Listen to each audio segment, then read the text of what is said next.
శివ జయంతి మళ్ళీ వచ్చింది, ప్రతి జ్యోతిని వెలిగించింది. శివ జయంతి మళ్ళీ వచ్చింది, ప్రతి జ్యోతిని వెలిగించింది. ఇంటింటిని స్వర్గం చేసేందుకు కొత్త ఆశలు తెచ్చింది. శివ జయంతి మళ్ళీ వచ్చింది, ప్రతి జ్యోతిని వెలిగించింది. శివ జయంతి మళ్ళీ వచ్చింది, ప్రతి జ్యోతిని వెలిగించింది.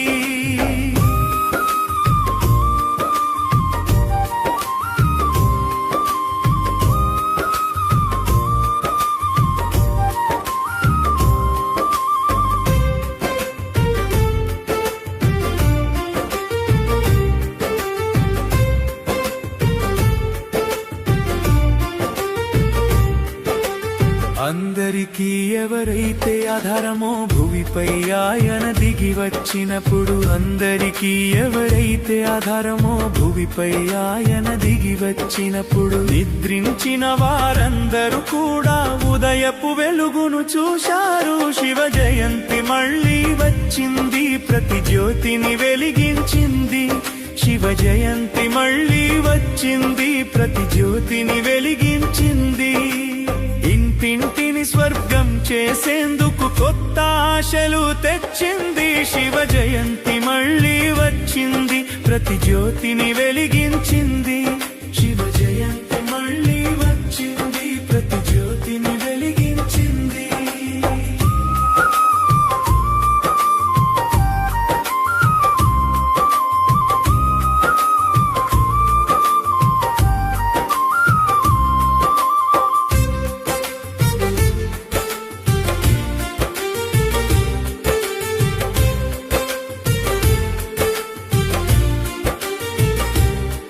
శివుడు బ్రహ్మతనవులో వచ్చి అరచేతిలో స్వర్గం తెచ్చాడు. శివుడు బ్రహ్మతనవులో వచ్చి అరచేతిలో స్వర్గం తెచ్చాడు. స్వర్ణయుగానికి ఆయనే వచ్చి మార్గం చూపాడు. శివ జయంతి మళ్ళీ వచ్చింది, ప్రతి జ్యోతిని వెలిగించింది. ప్రతి జ్యోతిని వెలిగించింది. ఇంటింటిని స్వర్గం చేసేందుకు కొత్త ఆశలు తెచ్చింది. శివ జయంతి మళ్ళీ వచ్చింది, ప్రతి జ్యోతిని వెలిగించింది.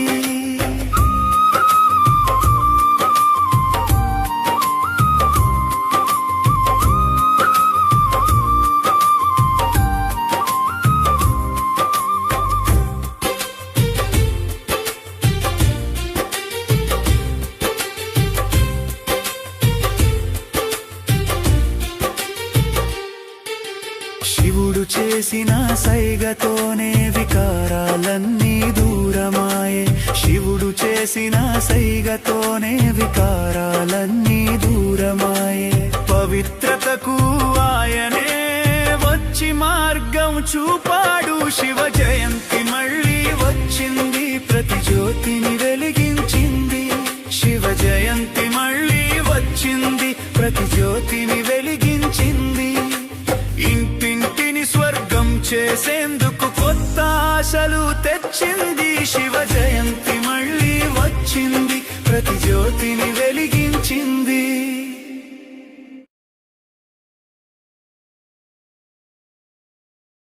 ఓం శాంతి. 27/4/2026. మధురమైన పిల్లలు, మీరు పుష్పాలుగా అయ్యి అందరికీ సుఖాన్నివ్వాలి. పుష్పాల వంటి పిల్లల నోటి నుండి రత్నాలు వెలువడతాయి. ప్రశ్న: పుష్పాలుగా అయ్యే పిల్లలకు సదా సుగంధభరితంగా ఉండేందుకని భగవంతుడు ఎటువంటి శిక్షణ ఇస్తారు? జవాబు: ఓ నా పుష్పాల వంటి పిల్లలు, మిమ్మల్ని మీరు ఆంతరికంగా చూసుకోండి. నా లోపల ఆసురి అవగుణం రూపీ ముల్లేదీ లేదు కదా. ఒకవేళ లోపల ఏదైనా ముళ్ళు ఉన్నట్లయితే, ఎలాగైతే ఇతరుల అవగుణాల పట్ల ద్వేషం కలుగుతుందో, అలా మీ ఆసురి అవగుణాలను కూడా ద్వేషించండి. అప్పుడు ఆ ముళ్ళు తొలగిపోతుంది. స్వయాన్ని చూసుకుంటూ ఉండండి. శిక్షలు అనుభవించవలసి వచ్చే విధమైన వికర్మలేవి మనసా వాచా కర్మణ జరగడం లేదు కదా.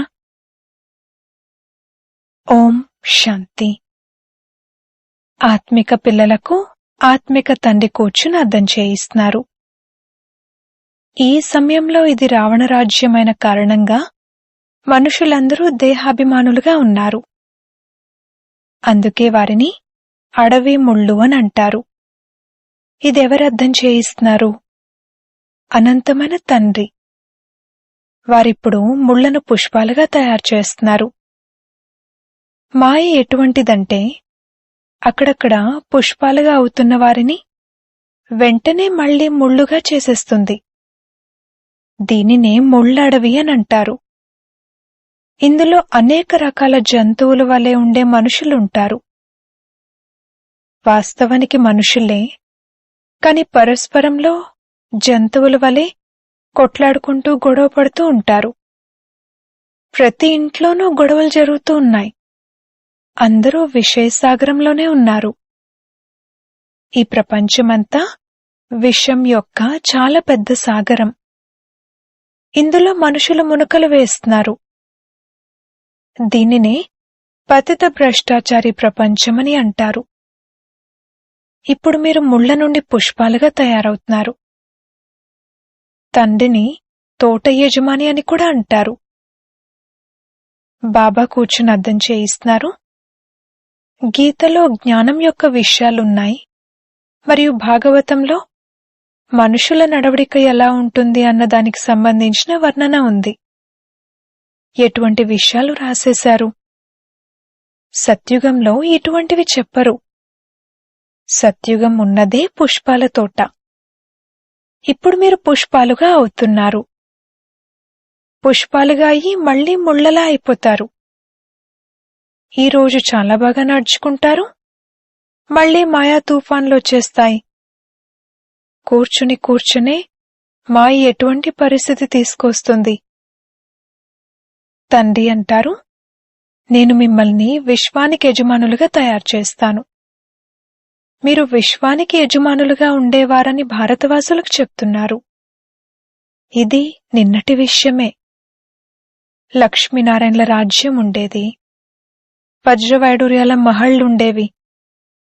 దానినే గార్డెన్ ఆఫ్ అల్లా అని అంటారు. అడవి ఇక్కడే ఉంది. తర్వాత పుష్పాల తోట కూడా ఇక్కడే ఉంటుంది కదా. భారత్ స్వర్గంగా ఉండేది. అక్కడన్నీ పుష్పాలే ఉండేవి. తండ్రే పుష్పాల తోటను తయారు చేస్తారు. పుష్పాలుగా అవుతూ అవుతూ మళ్లీ సాంగత్య దోషంలోకి వచ్చి పాడైపోతారు. ఇక అంతే. బాబా, మేమిక వివాహం చేసుకుంటాము అని అంటారు. మాయ ఆర్భాటాన్ని చూస్తారు కదా. ఇక్కడైతే పూర్తి శాంతి ఉంది. ఈ ప్రపంచమంతా అడవిలా ఉంది. అడవికి తప్పకుండా నిప్పంటుకుంటుంది. కావున అడవిలో నివసించేవారు కూడా అంతమైపోతారు కదా. 5000 సంవత్సరాల క్రితం అంటుకున్న అగ్నియే మళ్లీ అంటుకోనున్నది. దానికి మహాభారత యుద్ధం అన్న పేరు పెట్టారు. అటామిక్ బాంబుల యుద్ధమైతే మొదట యాదవుల ద్వారానే జరుగుతుంది. దాని గురించి కూడా చెప్పుకుంటూ ఉంటారు. సైన్స్ ద్వారా మిసైల్స్ తయారు చేశారు. శాస్త్రాల్లోనైతే చాలా కథలున్నాయి. తండ్రి పిల్లలకు అర్థం చేయిస్తున్నారు. కడుపు నుండి ఈ విధంగా మూసలాలు మొదలైనవేమైనా వెలువడగలవా? సైన్స్ ద్వారా బాంబులు మొదలైనవి ఎన్ని తయారు చేస్తున్నారనేది మీరిప్పుడు చూస్తున్నారు. కేవలం 2 బాంబులు వేస్తేనే ఎన్ని పట్టణాలు అంతమయ్యాయి. ఎంతమంది మనుషులు మరణించారు.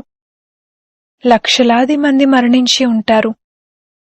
ఇప్పుడు ఇంత పెద్దగా ఉన్న ఈ అడవిలో కోట్లాది మంది మనుషులున్నారు. దీనికి నిప్పంటుకోనున్నది. శివబాబా అర్థం చేయిస్తున్నారు, ఎంతైనా తండ్రి అయితే దయాహృదయుడు.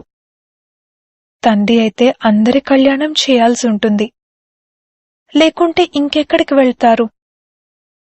నిజంగానే నిప్పు అంటుకుంటుంది అన్నది చూస్తారు. అప్పుడు తండ్రి శరణు తీసుకుంటారు. తండ్రి సర్వుల సద్గతిదాత, పునర్జన్మ రహితుడు. వారిని మళ్లీ సర్వవ్యాపి అనేస్తారు. ఇప్పుడు మీరు సంగమయుగవాసులు. మీ బుద్ధిలో మొత్తం జ్ఞానమంతా ఉంది. మిత్ర సంబంధీకులు మొదలైన వారితో కూడా తోడును నిర్వర్తించాలి. వారిలో ఆసురీ గుణాలున్నాయి, మీలో దైవీ గుణాలున్నాయి. మీ పని ఇతరులకు కూడా ఇది నేర్పించడం. మంత్రాన్ని ఇస్తూ ఉండండి. ప్రదర్శని ద్వారా మీరు ఎంతగా అర్థం చేయిస్తారో. భారతవాసుల 84 జన్మలు పూర్తయ్యాయి. ఇప్పుడు తండ్రి మనుషుల నుండి దేవతలుగా తయారు చేయడానికి వచ్చారు. అనగా నరకవాసులైన మనుషులను స్వర్గవాసులుగా తయారు చేస్తారు. దేవతలు స్వర్గంలో ఉంటారు. ఇప్పుడు మనకు ఆసురీ గుణాల పట్ల ద్వేషం కలుగుతుంది. స్వయాన్ని ఈ విధంగా చెక్ చేసుకోవడం జరుగుతుంది.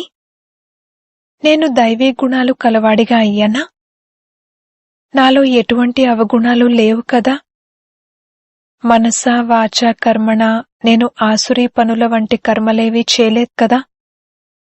నేను ముళ్లను పుష్పాలుగా తయారు చేసే వ్యాపారాన్ని చేస్తున్నానా లేదా? బాబా తోట యజమాని మరియు బ్రహ్మ కుమార కుమారీలైన మీరు తోటమాలులు. తోటమాలులు కూడా రకరకాల వారు ఉంటారు. కొంతమంది ఎవరినీ తమ సమానంగా తయారు చేయలేని అవివేకుల వలె ఉంటారు. ప్రదర్శనలకు తోట యజమాని వెళ్లరు, తోటమాలులు వెళ్తారు. ఈ తోటమాలి కూడా శివబాబాతో పాటు ఉన్నారు. అందుకే వీరు కూడా వెళ్లలేరు. తోటమాలులైన మీరు సేవ చేయడానికి వెళ్తారు. మంచి మంచి తోటమాలులనే పిలుస్తారు.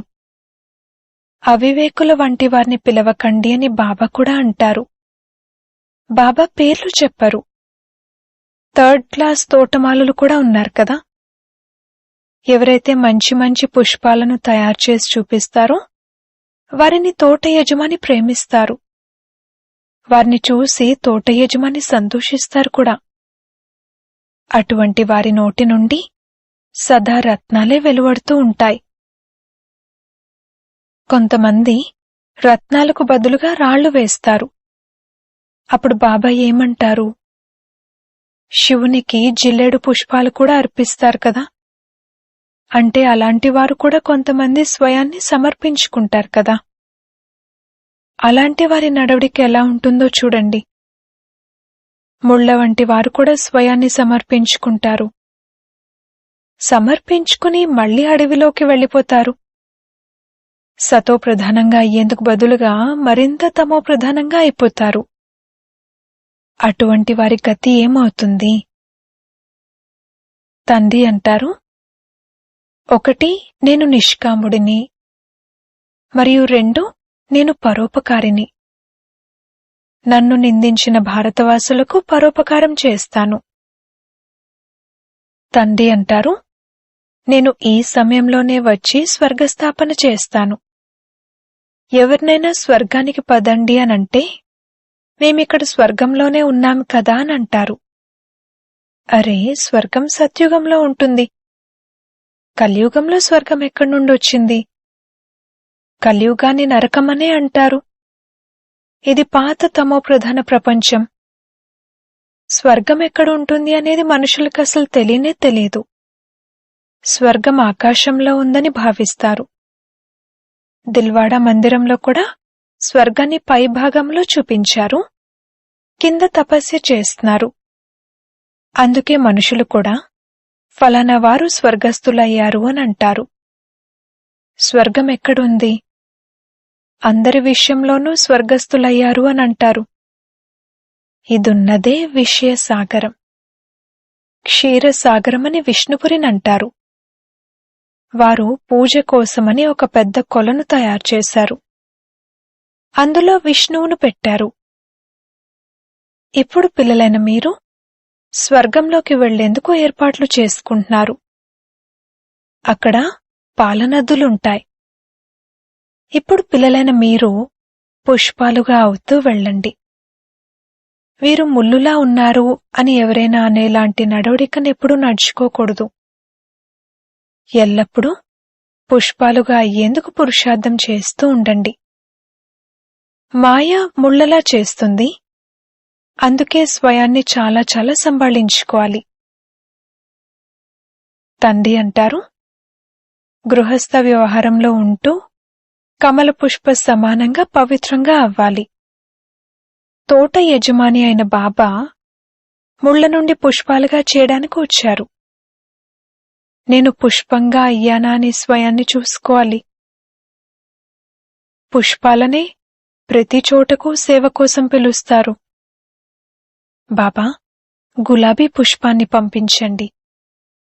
ఎవరు ఎటువంటి పుష్పం అనేదైతే కనిపిస్తుంది కదా. తండ్రి అంటారు, నేను మీకు రాజయోగాన్ని నేర్పించేందుకే వస్తాను. ఇది సత్యనారాయణుడి కథ, అంతేకాని సత్య ప్రజల కథ కాదు. రాజు రాణులు తయారవుతారంటే తప్పకుండా ప్రజలు కూడా తయారవుతారని అర్థం. రాజు రాణులు మరియు ప్రజలు నంబర్వారుగా ఎలా తయారవుతారు అనేది ఇప్పుడు మీరు అర్థం చేసుకున్నారు. పేదవారి వద్ద 2 లేక 5 రూపాయలు కూడా మిగలకపోతే వారేమి ఇస్తారు? 1000 రూపాయలు ఇచ్చేవారికి ఎంతైతే లభిస్తుందో వీరికి కూడా అంతే లభిస్తుంది. అన్నింటికన్నా ఎక్కువగా భారతే పేదది. భారతవాసులమైన మేము స్వర్గవాసులుగా ఉండేవారము అని ఎవరికీ గుర్తులేదు. దేవతల మహిమను కూడా పాడతారు కానీ అర్థం చేసుకోలేరు. కేవలం కప్పవలే శబ్దం చేస్తూ ఉంటారు. బుల్బుల్ పిట్ట ఎంత మధురంగా పాడుతుంది, కాని దానికి అర్థమేమీ ఉండదు. ఈ రోజుల్లో గీతను వినిపించేవారు ఎంతమంది ఉన్నారు? మాతలు కూడా తయారయ్యారు. గీత ద్వారా ఏ ధర్మం స్థాపనయింది అనేదేమీ తెలీదు. ఎవరైనా కొంచెం రిద్ధి సిద్ధిని చూపించినా చాలు, ఇక వారిని భగవంతుడని అనుకుంటారు. పతిత పావనాన్ని పాడతారు అంటే పతితంగా ఉన్నారని అర్థం కదా. తండ్రి అంటారు, వికారాల్లోకి వెళ్లడం నంబర్ 1 పతితత్వం. ఈ ప్రపంచమంతా పతితంగా ఉంది. ఓ పతిత పావన రండి అని అందరూ పిలుస్తారు. ఇప్పుడు వారు రావాలా లేక గంగా స్నానాలు చేయడం ద్వారా పావనంగా అవుతారా? మనుషుల నుండి దేవతలుగా తయారు చేయడానికి తండ్రికి ఎంత శ్రమ చేయవలసి ఉంటుంది? తండ్రి అంటారు, నన్ను స్మృతి చేసినట్లయితే మీరు ముళ్ల నుండి పుష్పాలుగా అయిపోతారు. నోటి ద్వారా ఎప్పుడూ రాళ్లు రానివ్వకండి. పుష్పాలుగా అవ్వండి. ఇది కూడా చదువు కదా. నడుస్తూ నడుస్తూ గ్రహచారం కూర్చున్నట్లయితే ఫెయిల్ అయిపోతారు. హోప్ఫుల్ నుండి హోప్లెస్ అనగా ఆశ ఉన్నవారి నుండి నిరాశపరులుగా అయిపోతారు. మళ్ళీ మేం బాబా వద్దకు వెళ్లాలని అంటారు. ఇంద్రసభలోకి అపవిత్రులు రాలేరు. ఇది ఇంద్రసభ కదా. తీసుకువచ్చే బ్రాహ్మణిపై కూడా చాలా పెద్ద బాధ్యత ఉంటుంది. వికారాల్లోకి వెళ్ళినట్లయితే బ్రాహ్మణిపై కూడా భారం పడుతుంది. అందుకే ఎవరినైనా సరే జాగ్రత్తగా తీసుకురావాలి. మున్ముందు మీరు చూస్తారు, సాధు సన్యాసులు మొదలైన వారందరూ క్యూలో నిలబడిపోతారు.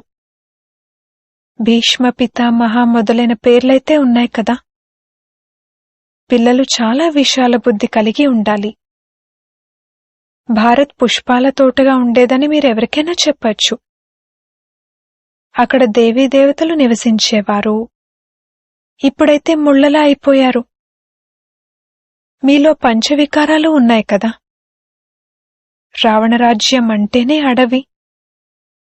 తండ్రి వచ్చి ముళ్లను పుష్పాలుగా తయారు చేస్తారు. ఆలోచించండి, ఇప్పుడు నేను గులాబీ పుష్పంగా అవ్వకపోతే ఇక జన్మజన్మలు జిల్లేడు పుష్పంగానే అవుతాను. ప్రతి ఒక్కరూ తమ కళ్యాణం చేసుకోవాలి. మీరు శివబాబాపై దయ చూపించటం లేదు, మీపై మీరు దయ చూపించుకోవాలి. ఇప్పుడు శ్రీమతంపై నడవాలి. ఎవరైనా తోటలోకి వెళ్ళినప్పుడు సుగంధభరితమైన పుష్పాలనే చూస్తారు, జిల్లేడు పుష్పాలు చూడరు.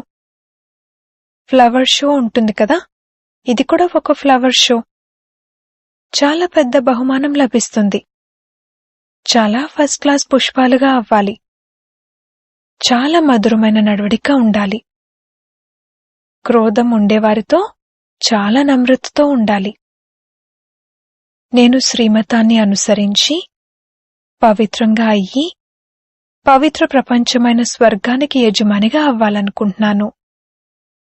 యుక్తులైతే ఎన్నో ఉంటాయి కదా, మాతల వద్ద చాలా యుక్తులుంటాయి కదా.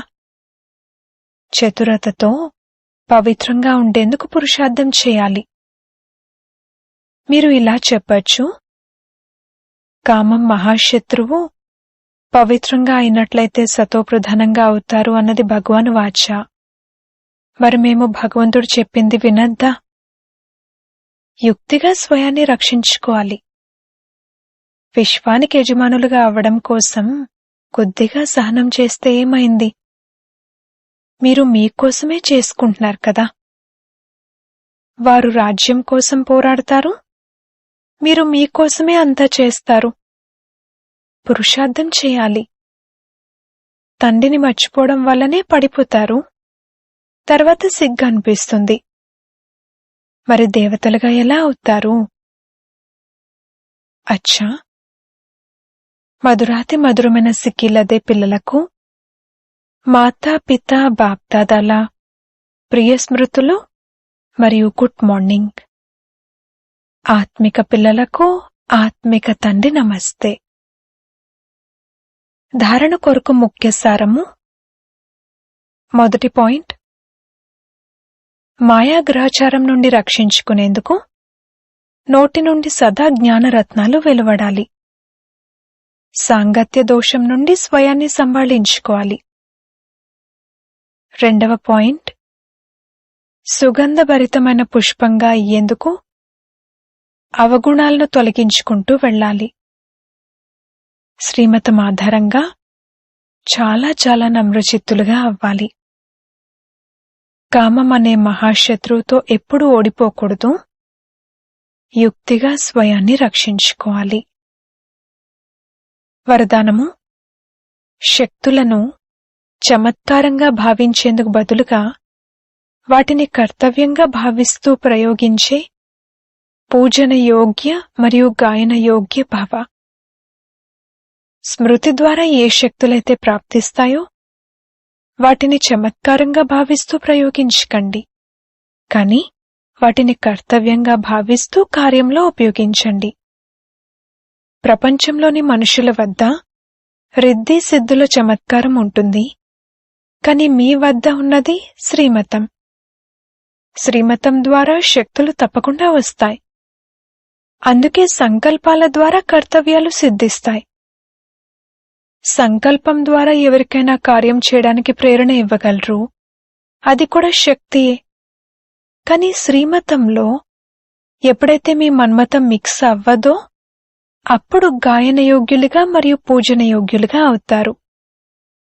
స్లోగన్, ఏ విధమైన అలజడిలోనైనా నిరుత్సాహులుగా అయ్యేందుకు బదులుగా విశాల హృదయం కలవారిగా అవ్వండి.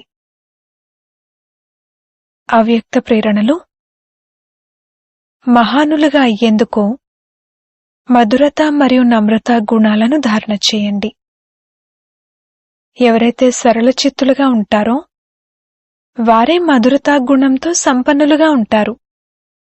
వారే సదా హర్షితంగా ఉంటారు. హర్షిత చిత్తంగా ఉంటే అందరినీ ఆకర్షిస్తారు. హర్షితం అంటేనే అర్థం అతీంద్రియ సుఖంలో ఒకటం. జ్ఞానాన్ని స్మరణ చేస్తూ అవ్యక్త స్థితిని అనుభవం చేస్తూ అతీంద్రియ సుఖంలో ఊగటం. దీనినే హర్షితంగా ఉండటమని అంటారు. ఇలా ఎవరైతే హర్షితంగా ఉంటారో వారే ఆకర్షిస్తారు. ఓం శాంతి.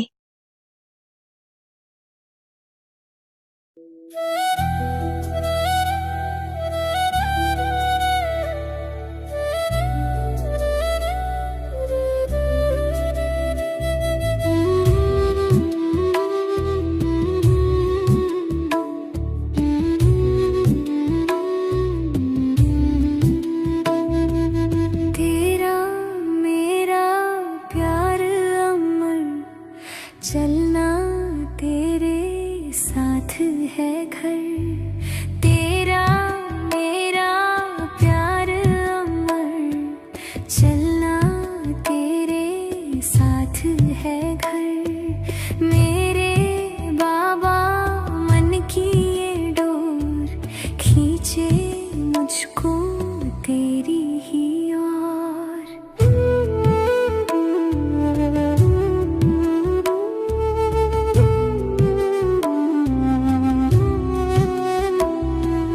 कह रहा है मेरा दिल, संगम के दिन ना ढले. मिलने का ये सिलसिला ऐसे ही चलता रहे. तुझको देखूं देखूं जिधर, तू ही आता मुझको नजर. तेरा मेरा प्यार अमर, चलना तेरे साथ है घर. मेरे बाबा मन की ये डोर, खींचे मुझको तेरी ही ओर.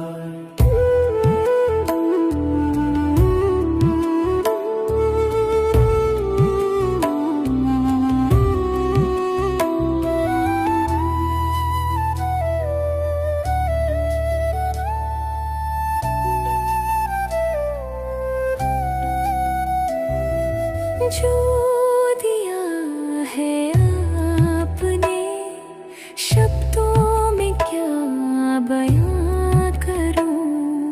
तेरे एहसान का कैसे धन्यवाद करूं. तेरी यादों का है असर, अब ना मुझको कोई फिक्र. तेरा मेरा प्यार अमर, चलना तेरे साथ है घर. मेरे बाबा मन की ये डोर, खींचे मुझको तेरी